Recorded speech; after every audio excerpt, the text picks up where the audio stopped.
general surgery or the general medicine series. So this topic of the adrenal gland, in the succession to the previous video what I have discussed, today the next topic what I'll be discussing is about the next component of the adrenal gland, that is the adrenal medulla and the associated disorders. So students, while discussing about the adrenal medulla gland, one thing we should make it very clear that the adrenal medulla, it is basically responsible for the secretion of the hormones which are called as the catecholamines. So these catecholamines, they are comprising of basically the two hormones, that is the epinephrine and the norepinephrine. In other words, they are also called as the adrenaline or the noradrenaline. So today's topic of my discussion will be basically focusing upon the tumor of the adrenal medulla. So students, while looking at the tumor, so tumor is anything which is having an uncontrolled proliferation.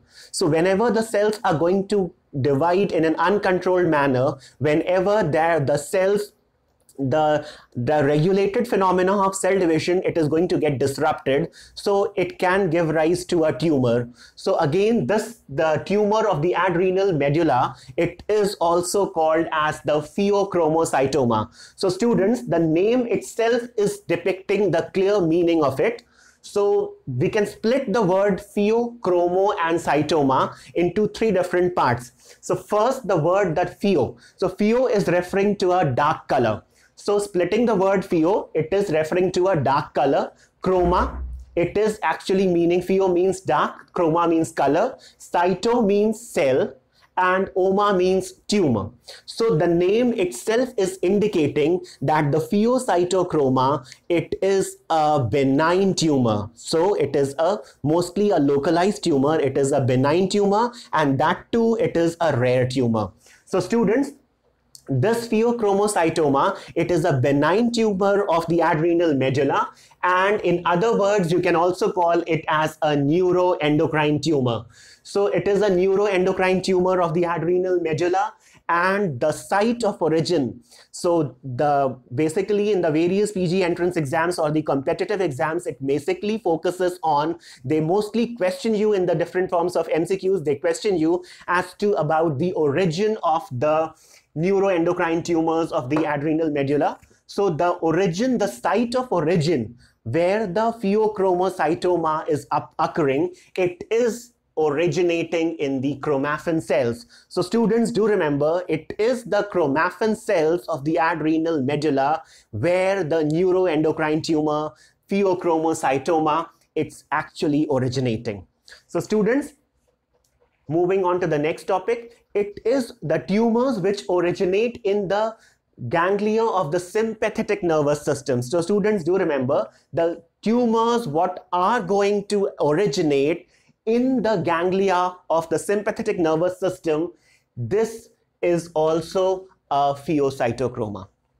Okay? So this pheocytochroma, it is the tumor which is going to arise in the ganglia of the sympathetic nervous system. So students, the sympathetic nervous system is basically coordinated by the two hormones which are known as the flight and the fright hormones, that is the epinephrine and the norepinephrine. So whenever there is going to be a tumor in the sympathetic nervous system, that is in the sympathetic chain, the tumor which arises, it is the pheocytochroma.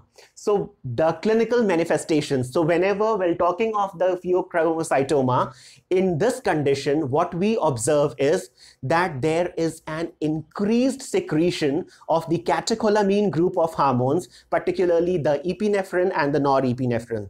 So students, do remember, the adrenal medulla is responsible for the secretion of the catecholamine hormones, that is the epinephrine and norepinephrine. So whenever there is going to occur a tumor of the adrenal medulla, there is an increased production of the catecholamine hormones. So the body is going to have excess of the catecholamine hormones, and the blood levels of the norepinephrine and the epinephrine is going to be elevated. Particularly, predominantly, the hormone which is getting elevated in the blood, it is the norepinephrine. So students, the norepinephrine levels shoots up rapidly, shoots up to a much higher level in the tumor of the adrenal medulla. So students, one thing more what they say is that the pheochromocytoma, it is also called as the 10% tumor. So why it is also called as the 10% tumor? There are multiple factors. There can be a very large number of reasons as to why it is called as the 10% tumor. So beginning with the first reason, that is, in 10% of the times this tumor is multiple. All right. Second, in most of the 10% times it is bilateral. So this adrenal gland is situated on our kidneys. So this adrenal gland, in most of the times, if pheochromocytoma is going to occur, it is going to occur in both the kidneys. All right, it is having a bilateral involvement. Moving on to the third reason, that it is having a familial reason. In 10% of the time, it mostly runs in families. Fourth reason, in 10% of the cases, it is found that this pheochromocytoma is seen in children. The fifth reason being, it is malignant as well. So in 10% of the cases, if pheochromocytoma is going to occur, in spite of being a benign tumor, it can, in 10% of the cases, it can transform into a malignant one. And the sixth, but last but not the least point, what I'll be focusing here, it is the extra-adrenal pheochromocytoma, as in the case of paragangliomas. So in the case of paragangliomas, the cells what are going to have the same origin as that of the chromaffin cells. So wherever these chromaffin cells are found other than the adrenal gland, so this contributes to the extra-adrenal causes of the pheochromocytoma, and the most common site for this, it is the organ of Zuckerkandl. So students, do remember, in 10% of the cases, the reason, the etiology can be the extra-adrenal pheochromocytoma, as in the case of paragangliomas, and this, the most common site for the extra-adrenal pheochromocytoma, it is at the site of the organ of Zuckerkandl. So students, while just a short discussion about as to where is the organ of Zuckerkandl lying. So students, you must have seen that this is the abdominal aorta, what I have drawn. So the organ of Zuckerkandl, it is going to lie at the aortic bifurcation. Wherever this abdominal aorta is going to get bifurcated, so at the bifurcation of the abdominal aorta, this organ of Zuckerkandl is lying, and the chromaffin cells, they are also present. So students, in the previous video, as I've already told you, that the adrenal medulla, it is having the origin from the